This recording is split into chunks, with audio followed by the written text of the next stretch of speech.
Hello, everyone. I'm here today to give my story. Father, please give me the right words to say. Okay. He wants me to share with you the things that I've gone through. I am the eldest daughter of three girls. Now 5. Um, I was born in the island of Jamaica. I was raised by my mother and my father. I was always told that I was the most beautiful little girl and everybody loved me. I was special, and but they don't know what happened. Well, I'm here to let you know what happened. Growing up, I've come to realize that I have put myself in a shell. I guess that's why my name is Shelly. No pun intended. But I've always felt different from everyone. I always felt called out for some weird reason.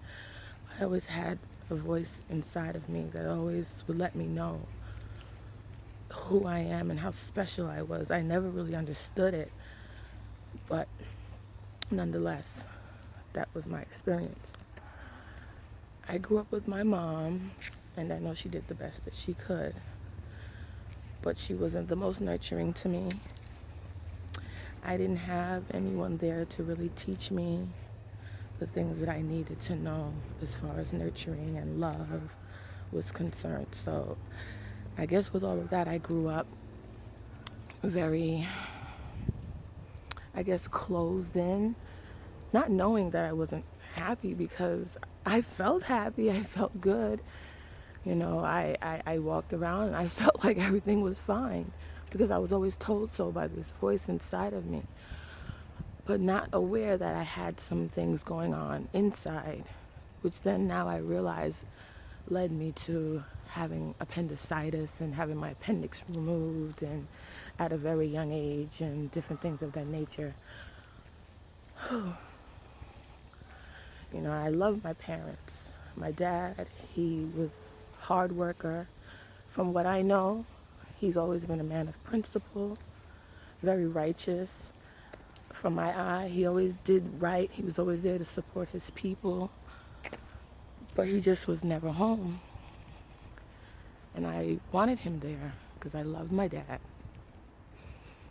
I grew up, I guess, burying all of these feelings, and I had a younger sister, and for some reason, my mom and my sister, they had a better relationship than she had with me. And I always felt ganged up on when it came to being around the both of them. But thank you to Ahayah. He's always been in my heart to let me know that it was okay. Don't worry about it. He always explained to me what it was. He was always telling me, you're different. You're set apart. You're different. But I was young. I didn't understand. But I knew it made me feel good, so I went with it. Growing up. Sorry, someone's coming. How are you? How you doing today? Yes. Growing up, when I was in school, we shall I say, we came from Jamaica. My father came from Jamaica. We were in Jamaica, my mother and I, as a baby. My father came to the States and he worked. He worked hard. He worked very hard and stayed very humble, because I had the grace to hear the story on how he was in an apartment and he worked hard and he saved up the money and he got us to come here. Long story longer, I'm here, and we're living. So let me get back to when I started going to school, and these things only a few people are aware of. Some of the things that I'm going to expose, some things no one has known. I myself didn't even know I was holding this. I'm sorry for rambling on, but this is just how it's coming out. Please understand that. I was in kindergarten, I would say. I could remember being there. I had such long, thick, beautiful hair, and I was, I guess what they considered, I was light-skinned, long hair, so I dealt with a lot of attacks from people. You know, oh, you think you're better than us, you think you're pretty, you think you're this. And I didn't. I didn't. I just wanted people to truly know me for who I was. And not always have to fight or justify why my hair was so thick, or why I was light skinned, or why I looked the way I looked. I didn't have anything to do with that. But going through the years, I'd say about first grade, I started to be picked on. And I mean picked on very bad. I was bullied to the point where I was forced to do things that I didn't want. I forgive these young girls, I really do. Because they don't know what they were doing. But nonetheless, I did go through these things. Throughout the time, again, that voice just kept talking to me. There was a point in time where I got a young girl, she copied my work, and she was copying work from me. And my dad, you know, sometimes when he came home, I know he meant well. He would go over our homeworks with us and went over the math, and he was very critical. Like, you know, you got a 99, that's good, but I want you to get 100. And, you know, it kind of made us feel a little bit unworthy at the time. But knowing now his heart was in the right place. He wanted the best for us, the best that he knew how. So anyhow, getting back to the story,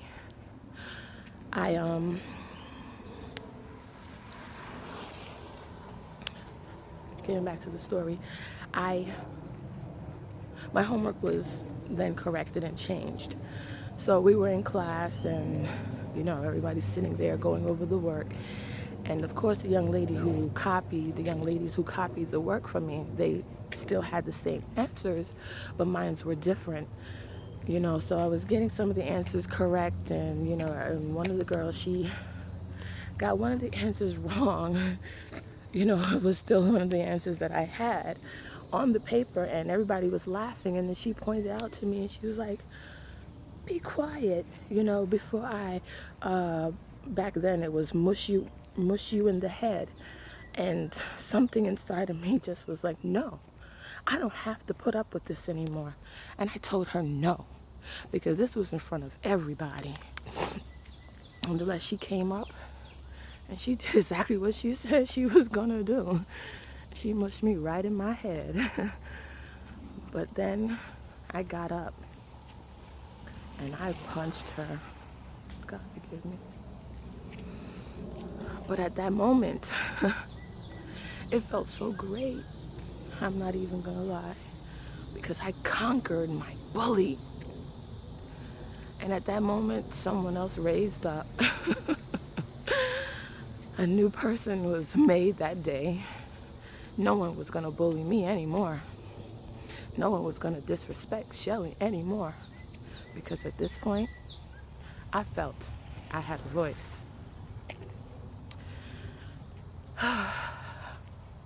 So that was the beginning of that. Now I truly understand why I don't like disrespect and why I react the way I do when it comes to things of that nature. All praises to the Most High for that. So after that, you know, going in, we're in school, everything is good. You know, just like, oh, sorry, son, let me turn around here.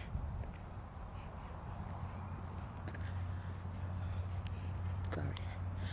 Yeah, so, like I was telling you, my dad is the type. He's a hard worker, and he works and works and works. So guess what? We moved on up from him being into the apartment, to us living in Brooklyn, to us now moving to Long Island. Before I get to this point, the Most High wants me to go back. I did forget a bit of a part where I grew up in Brooklyn, and my dad worked, you know, he was working and my mom was working, so they would send us to daycare. And me and my sister, she's 18 months younger than me, and we would go to daycare, and, you know, remember going, and one time,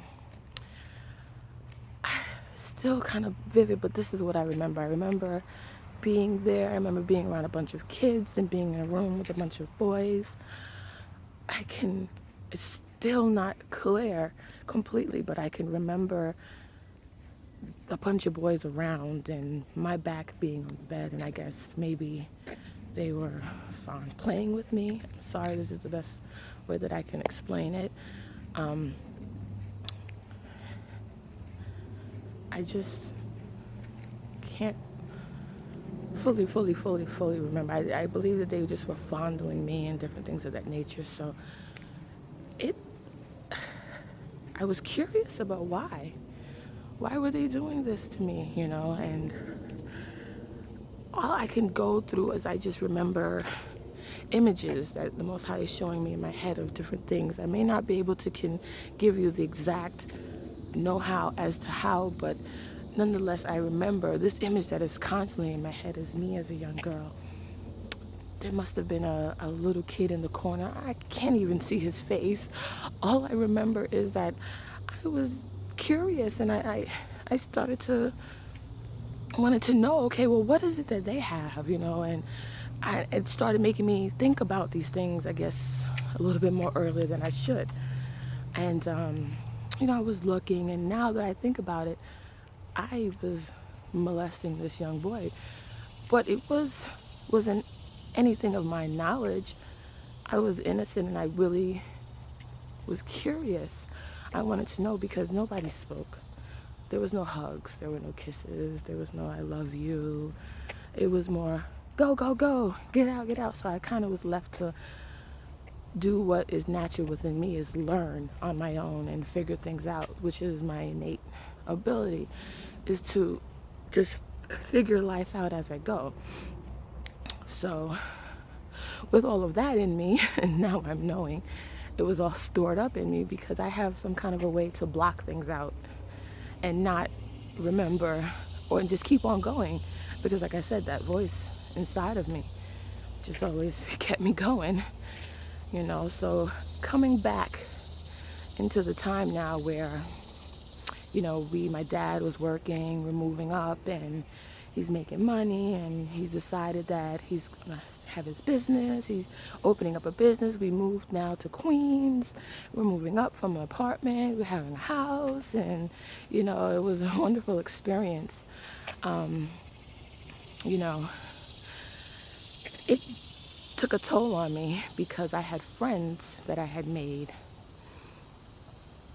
you know, and we're younger, moving. But again, I don't know how it affected me because I was young and I just kept going. So we moved and we went to school in Queens, and this is how I got to meet these young ladies and go through the things that I went through as far as the bullying is concerned. You know, after a while, once I fought my bully, I had got confidence now. I was able to talk to people, and you know, I'm very sociable. You know, I know how to get in and fit in, I guess if that's the best way to describe it.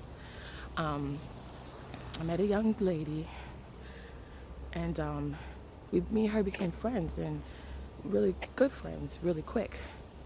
You know, my dad per se always was telling me he didn't like this young lady. He didn't like this young lady.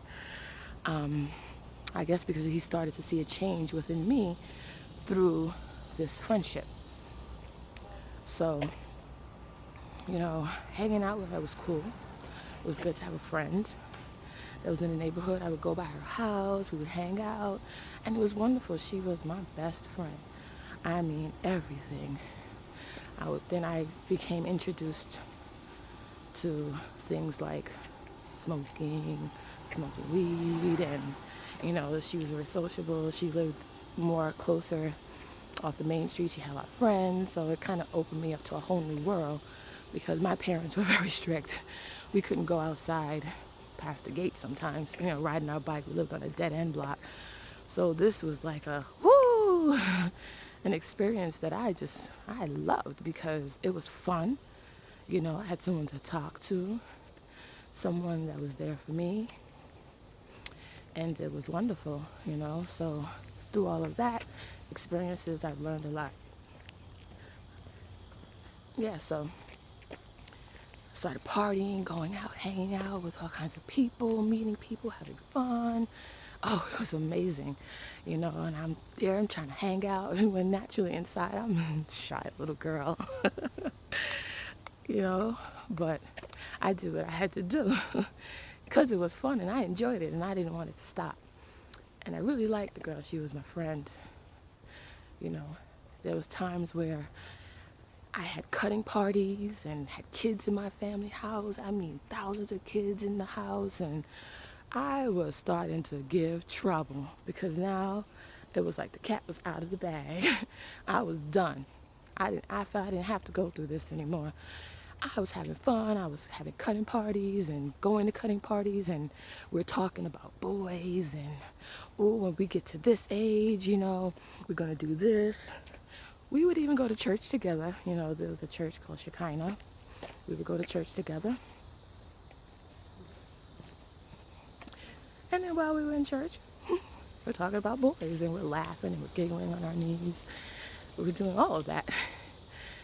But nevertheless, high school, I remember I was the one that made this pact. Before we get to high school, we gotta break our virginity. We gotta be big girls, and so we go to high school. So we're going to high school. We gotta break our virginity. Me and her were walking. I met this guy, and I remember when I saw him, I saw a halo over his head, and I was like, "Who is this?" She was like, "Oh, that's my brother," and whatever. I was like, "Oh my gosh, he's so cute," and I didn't know you had a brother. And she explains to me that it's from her dad, and this, that, and third. Everything went on. Then later on, I get a phone call from this guy. I guess she gave him my number, and we started talking, and we became boyfriend and girlfriend. I was 14, he was 16, and so said I was gonna get that vow. So I did some things I had no business doing at that age, broke my virginity at a young age, not knowing what I was doing or what I was getting myself into. He was a smart kid. He got skipped and left and went away to college, and it broke my heart. We broke up. It broke my heart. But that just opened a door, because within that time, my father opened up a business, and now not only we moved from Queens, but Jamaican out there know what I'm talking about. Now we moved to Long Island. So now I was doing pretty good in school. I was getting good grades, but I still was just having fun, having a social life, hanging out because my parents were so strict. We moved to Baldwin. I was unhappy about that. I was like, this is not the time for you to take me and move me from my environment to a new environment. I was unhappy about it, but that was my story. That was what happened. So,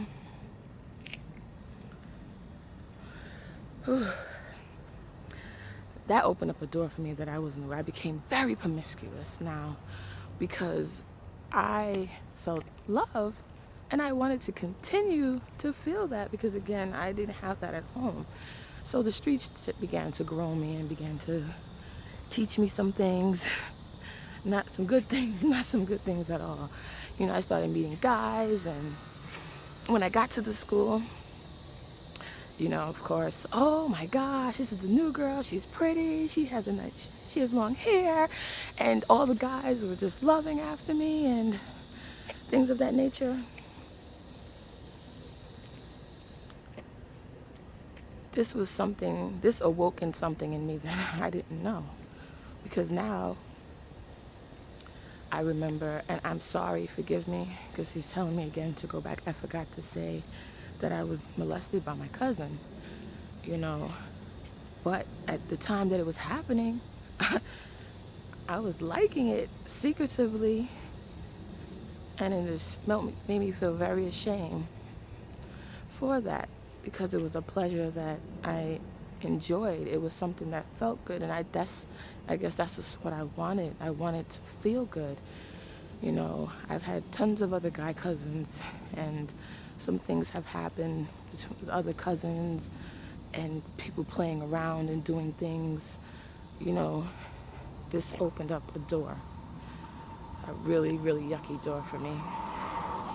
So going back, after my husband now left and went to college, and I moved to Long Island, and I'm getting all this attention from the guys, and you know, this has now developed a mentality in me where it's like, I felt like every guy wanted me, every guy liked me, and it just fostered something inside of me. You'll hear more about later where and how it has affected me. But I started dating guys and getting sneakers and, hanging out with the popular people in school. I was tough because nobody wasn't going to mess with Shelly anymore. I knew how to fit in. I was sleeping with these guys, getting sneakers and stuff. And, just every guy that I dated or that I was with, it wasn't hard. It wasn't hard. You just had to show me that you loved me and hold me and hug me, and just the feeling of someone holding me and hugging me and feeling their weight bearing on me was a great feeling for me, because I guess now knowing the body needs hugs, and that's what I yearned for. So I constantly, I never not allowed that to happen throughout my relationships with any person that I was with. Again, the Most High was with me, and he would talk to me, and I would start to develop and grow and realize that, some of the things that I was doing wasn't right. But I remember saying to myself, well, you know what? Everybody else is going to hell, so I won't be alone. Oh, the things we say when we're kids. I met this other guy. He was like 24 years old. I was in high school, and it was cool for these guys. They would come to the school, and I was one of the girls who was his girlfriend. And, I ran away from home. I was living with them. He's back and forth in jail, and I'm staying there. I'm hanging out with them. I'm living this life that I was supposed to. I ended up becoming pregnant at the age of 14. And I remember one day being at home in my mom's bedroom, and I had this excruciating pain, and come to find out it was a miscarriage.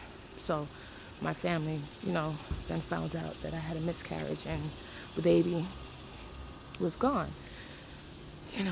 God knows exactly what he's doing. And at the time, I remember saying to myself, oh, thank you, God, I wasn't ready for that. I wasn't ready for that at all, And, but that didn't quite stop me all the way. After that, I had my cousins. They would come down and visit, and they all knew that anytime Shelly had party or we had parties, it was fun. It was very fun. He blessed me with a very creative mind, and family would come over. I have a large family. I have 27 aunts and uncles that are familiar with between my mother and father. So it was a large family. I didn't really need anything else. The community that I had was family. And and all my cousins, they liked me too. And, so I guess it developed an ego within me. And because I was so shy and so humble and so timid within myself, that I was always afraid. After a while, I became, afraid of being around guys sometimes, because I felt everybody wanted me. And, my cousin one time came down from Florida, was visiting us, and of course I had to take her around town and show her a fun time. And, because I was hanging out in the streets smoking weed, and we were doing things. We were in high school, just giving trouble, bullying and fighting other schools, girls, forming gangs, and we're fighting schools, and we're jumping people. And I ended up getting expelled from high school for having a fight because a girl decided to disrespect me, and I had to let the whole entire school know that she was going to, I guess, get what I felt she deserved. And the embarrassment that she tried to embarrass me with, I did that horrible in front of everyone. And that fight involved a lot of people. The whole entire school. People were involved. I mean, building glasses were broken, hair was removed. I mean, it was a big catastrophe, that fight. And I remember my dad having to come to school and be there for the meeting that we had, and the parents had to sit down and consult over this, and my father, he was always there, but always was wondering why, what has happened to my beautiful girl, you know. But he didn't know. How you doing, brother? He didn't know. He was at work. He was always out. He was a gambler. He played the horses, so if he wasn't at work, he was at the horse, gambling. So we were free for the devil to just play with us and just teach us whatever. And again, I love my dad. I love my dad. He didn't know any better. Oh man. Oh man, let me stop.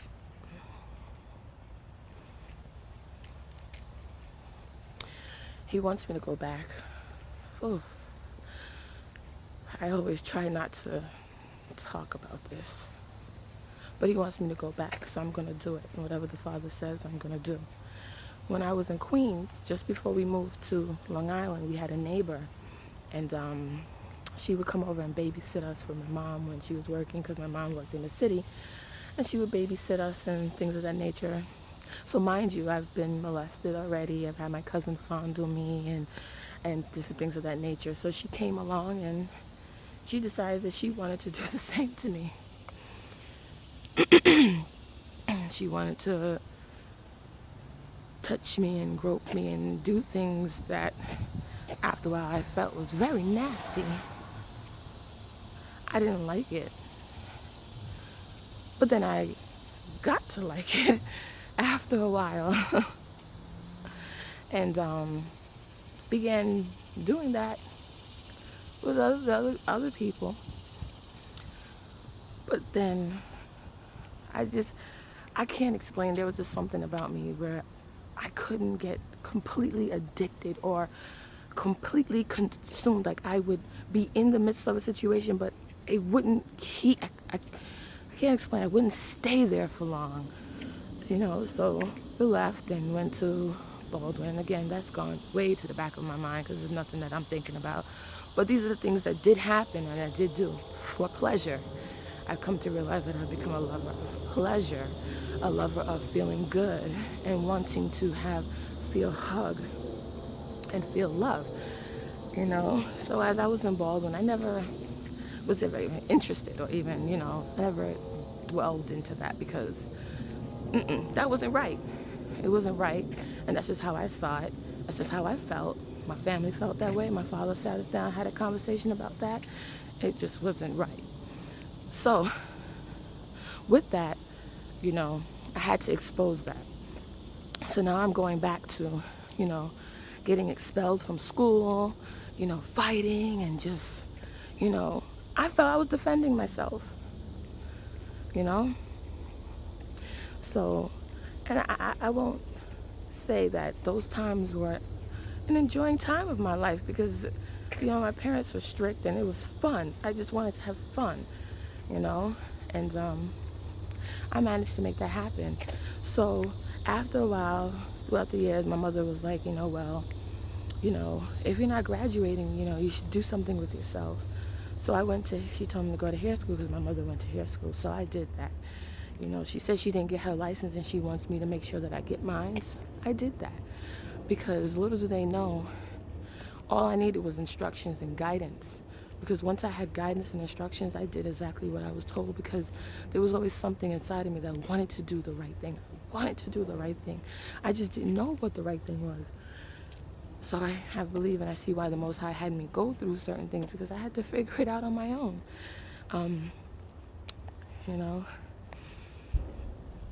I had a cousin, God rest his soul, he was there. I used to hook him up with all my friends and, I'm sorry, please forgive me. My mind is all over the place and, it's a bad after effect of smoking all these years too. But I'm doing the best the way that it's coming out and I'm being honest. I'm bearing my heart right now. And so please forgive me. So, he was there. I would hook him up with my friends. And, I remember when he started doing drugs, that he started dealing drugs in the neighborhood, and he became rich. And I remember watching this, and I'd have him hook me up with his friends and, being promiscuous, just doing all of that. And it was fun. It was fun. I mean, it was fun. That's all I could say. As a kid, I guess that's all I was looking for, you know. So then I'm just going into bits and pieces. It's all within the same time frame, you know. He started doing drugs and selling drugs, and I started becoming around this lifestyle. I didn't do any hard drugs more than smoke, but at this time I wasn't really smoking that much, because again, I don't get so held to certain things, but I'll dibble and dabble here and there, you know. My cousin got so big into the drug game, and he was so big in the neighborhood. Unfortunately, he was murdered. He was like my best friend, and he was taken from me, and I felt some sense of responsibility because I remember the day he started, and I was like, oh my gosh, and I could have said something like, no, don't do it, but I didn't, and I had to get that. Wow, I didn't even know I felt that way about that. Thank you, Father.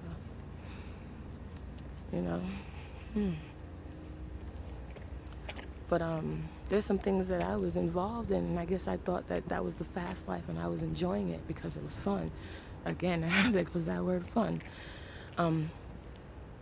So after a while, when my cousin came and, we would drink in the bar. I mean, we got sloppy drunk. We would go and fight people for no reason. We would go and have sex with boys, and it was just horrible, just horrible.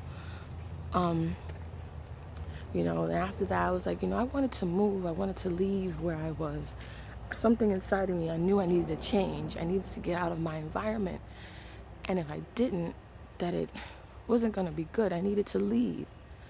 And this was what I was in my spirit. And my mom allowed me to move to Florida. I moved to Florida. I was there. They got me a car and everything of that nature because I needed it. And I just had a dogma over me with my family where everybody, looked at me as the black sheep or whatever because I was disrespectful. My parents couldn't control me. I was doing whatever I wanted. They couldn't stop me. I would run away. I was coming and going as I pleased, because I always felt like, well, you weren't here for me, so you can't tell me anything. I fought my mother. I fought my father. It was bad. They couldn't control me. I wouldn't let no one control me.